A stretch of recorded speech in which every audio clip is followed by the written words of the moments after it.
ఆటలాగా పాటలాగా నేర్చుకుంటే రానిదంట స్నేహం అంటే ఏమిటంటే పుస్తకాలు చెప్పలేని పాఠం అంట కోరుకుంటే చేరదంట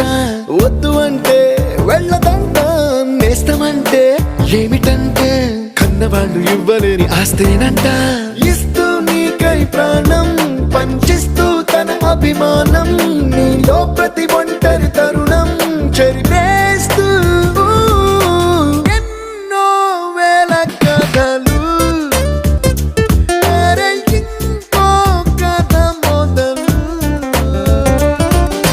छोटी छोटी छोटी छोटी छोटी छोटी बातें छोटी छोटी बातें बातें मीठी मीठी मीठी मीठी मीठी मीठी यादें मीठी मीठी यादें यादें